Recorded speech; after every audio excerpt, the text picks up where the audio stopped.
অদ্য সিএমএম কোর্টের 17 নম্বর আদালত জনাব আরিফুল ইসলাম স্যারের আদালতে এই যাত্রাবাড়ি থানার তিনটা হত্যা মামলায় 6 জন আসামিকে উপস্থাপন করা হয়েছে এবং তাদের মধ্যে 2 জন এজাহার নামী আর বাকিরা 4 জন সন্দিগ্ধ আসামি। তাদেরকে এই হত্যা মামলায় সোনারেশ দেখানো হয়েছে। এখানে সাবেক আইনমন্ত্রী আনিসুল হক, শেখ হাসিনার সাবেক ফ্যাসিস্ট প্রধানমন্ত্রী শেখ হাসিনার বাণিজ্য উপদেষ্টা সালমান এফ রহমান, সাবেক আইসিটি প্রতিমন্ত্রী জুনায়েদ আহমেদ পলক, সাবেক এমপি অ্যাডভোকেট কামরুল ইসলাম এবং যাত্রাবাড়ি থানার সাবেক ওসি এবং আবুল হাসান এবং সাবেক স্বরাষ্ট্র উপদেষ্টা চৌধুরী জাহাঙ্গীর আলম। এই 6 জন আসামির মধ্যে জুনায়েদ আহমেদ পলক, আইনমন্ত্রী আনিসুল হক এবং স্বরাষ্ট্র সচিব, এই 3 জনের এজাহার নামী আসামি, বাকি 3 জন হচ্ছে সন্দিগ্ধ। এই 3টা মামলার মধ্যে 2টা মামলায় হচ্ছে 19 জুলাই 2024 তারিখ, যেদিন সারা ঢাকা শহরে 120টার মতো হত্যাকাণ্ড সংঘটিত হয়েছে। এই ঘটনাটি ছিল 19 জুলাই শুক্রবার। আপনারা অবগত আছেন, সেদিন র্যাব, বিজিবি, সেনাবাহিনী, ছাত্রলীগ, যুবলীগ, স্বেচ্ছাসেবক লীগ, আওয়ামী লীগ এই বৈষম্য বিরোধী আন্দোলনকারীদেরকে প্রতিহত করার জন্য সশস্ত্র অবস্থায় সারা বাংলাদেশ জুড়ে সেই দিন জুমাবার সকাল সূর্যোদয় থেকে রাত 10টা পর্যন্ত নির্বিচারে হত্যাকাণ্ড চালিয়েছে। সেই রকম 2টি হত্যাকাণ্ড যাত্রাবাড়ি থানার এই আসামিদেরকে সোনারেশ দেখানো হয়েছে। আরেকটা ঘটনা ঘটেছে 36 জুলাই, সেটাও যাত্রাবাড়ি থানাধীন। এই হত্যাকাণ্ডে সাবেক স্বরাষ্ট্র সচিব চৌধুরী জাহাঙ্গীর আলমকে সোনারেশ দেখানো হয়েছে।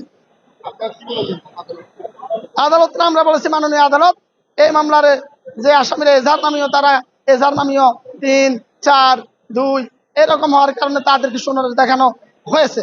আর বাকিদের ব্যাপারে বলেছি, তারা সাবেক ফ্যাসিস্ট প্রধানমন্ত্রী শেখ হাসিনার বাণিজ্য উপদেষ্টা সালমান এফ রহমান এবং সাবেক আইনমন্ত্রী আনিসুল হক।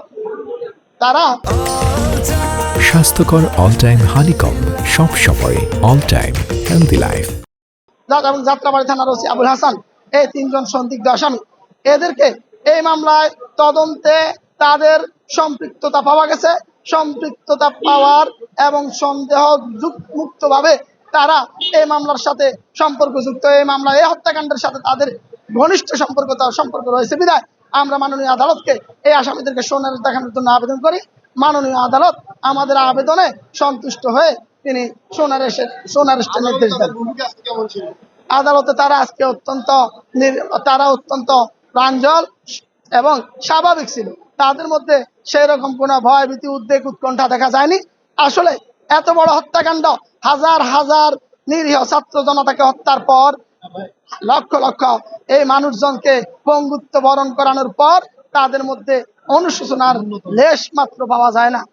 এটা আপনারা স্বাভাবিকভাবে জানেন যে আদালতের কাছ থেকে অনুকম্পা পাওয়ার জন্য আইনজীবীরা তাদের আসামিদের যে সমস্ত কারণ দর্শালে পরে আদালত থেকে অনুকম্পা পেতে পারেন, এইরকম যে সমস্ত গ্রাউন্ডসগুলো আছেন, তাদের অসুস্থতা, লিভার নাই বা তাদের হৃদরোগ আছে বা তারা অক্ষম, সেই বিষয়গুলা তারা উপস্থাপন করে।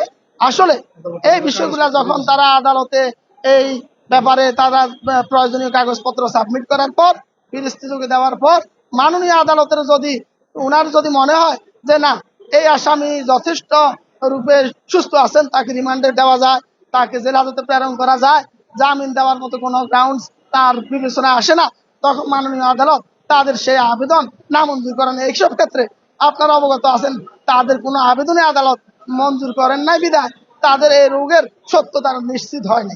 জি, এগুলা অনেক সময় আদালত বিবেচনা করেন এবং আদালত এগুলা আবার পরীক্ষা নিরীক্ষার জন্য প্রেরণ করে থাকেন মামলার তদন্তকারী কর্মকর্তার নিকট।